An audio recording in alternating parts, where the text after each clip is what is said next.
Ang tunay na mapapalad ayon kay Kuya Jesus.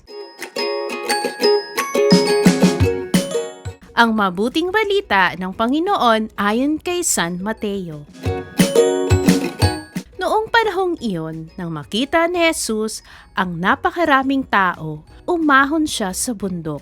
Pagkaupo niya'y lumapit ang kanyang mga alagad at sila'y tinuruan niya ng ganito. Mapalad ang mga aba na wala nang inaasahan kundi ang Diyos, sapagkat makakasama sila sa kanyang kaharian. Mapalad ang mga nahahapis, sapagkat aaliwin sila ng Diyos. Mapalad ang mga mapagpakumbaba, sapagkat tatamuhin nila ang ipinangako ng Diyos. Mapalad ang mga nagmimithing makatupad sa kalooban ng Diyos, sapagkat ipagkakaloob sa kanila ang kanilang minimithi. Mapalad ang mga mahabagin, sapagkat kakahabagan sila ng Diyos. Mapalad ang mga may malinis na puso, sapagkat makikita nila ang Diyos. Mapalad ang mga gumagawa ng daan sa ipagkakasundo, sapagkat sila'y ituturing ng Diyos na mga anak niya. Mapalad ang mga pinag-uusig dahil sa kanilang pagsunod sa kalooban ng Diyos, sapagkat makakasama sila sa kanyang kaharian. Mapalad kayo kapag dahil sa aki, inaalimura kayo ng mga tao, pinag-uusig at pinagwiwikaan ng lahat ng uri ng kasamaan na pawang kasinungalingan. Magdiwang kayo at magalak, sapagkat malaki ang inyong gantimpala sa langit.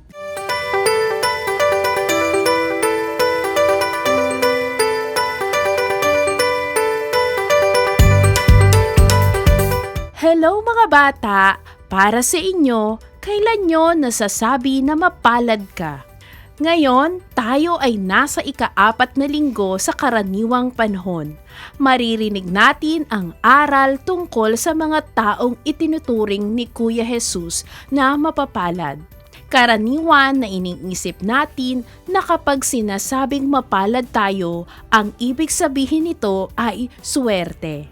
Kailan ba nasasabi sa isang tao na siya ay maswerte? Dahil ba sa dami ng kayamanan o nabibili ang lahat ng gusto niya?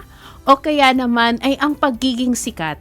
Hindi ito masama, subalit kung ito lamang ang ating pahahalagahan sa buhay, ay maaaring ang mga bagay na ito ay magiging sagabal o hadlang sa higit pang mga biyayang nais ng Diyos na matanggap natin. Ang kaharian ng Diyos na ating tunay na kayamanan. Sa ating ebanghelyo ngayon ay ipinaalala sa atin ni Kuya Jesus sa kanyang sermon sa bundok ang tinatawag na mga pagpapala o mas kilala na tinatawag na Beatitudes. Kung iintindihing mabuti, hindi ito tulad ng mga pagpapala na gaya ng karangyaan, kayamanan at kasikatan. Siyang pamantayan ng mundo ngayon. Ang mga itinuturing ni Kuya Jesus na mapapalad ay ibang-iba sa tinitingnan natin. Makikita natin dito na pagdating sa Diyos, hindi sukatan ang mga material para masabing pinagpala o blessed talaga ang isang tao. Oo, biyaya pa rin ang mga ito. Subalit, ipinapakita sa atin ni Jesus na hindi lahat ng nakakatanggap ng material na biyaya ay tunay na pinagpala o mapalad.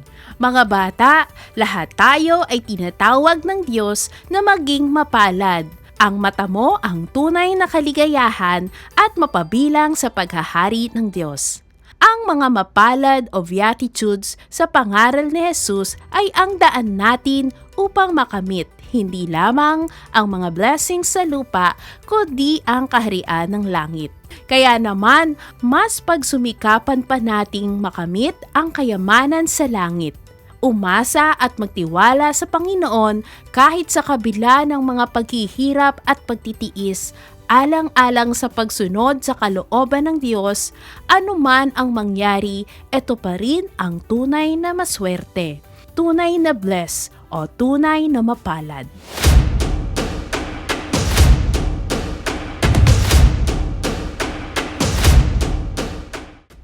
Mga bata, nais nyo bang maging mapalad sa pamantayan ng Diyos? Ang bawat isa sa atin ay hinahamon araw-araw na. Una, huwag mawala ng pag-asa. Hindi basihan ang dami ng kayamanan upang makamit ang gantimpala ng buhay na walang hanggan. Huwag susuko anuman ang mangyari. Bahagi na ng ating buhay ang mga problema at paghihirap. Sinasabi ni Kuya Jesus na may kabuluhan ang ating mga paghihirap sa pagsunod sa kalooban ng Diyos, sapagkat may gantimpala at kaaliwan na naghihintay sa atin. Ikalawa, maging mapagpakumbaba. Kinalulugda ng Diyos ang mga taong may ganitong katangian. Sa pagpapakumbaba ay nananatili sa puso ang pagiging mapagpatawad, mapagbigay at mapagpasalamat. Sa pamamagitan ng pagdarasal araw-araw, ipinapakita natin ang ating pagtitiwala at pangangailangan natin sa Diyos at ng Kanyang tulong at gabay. Dahil alam natin na wala tayong magagawa kung hindi tayo tutulungan ng Diyos. Kailangan natin siya para mabuhay. Ikatlo, maging tapat sa Diyos.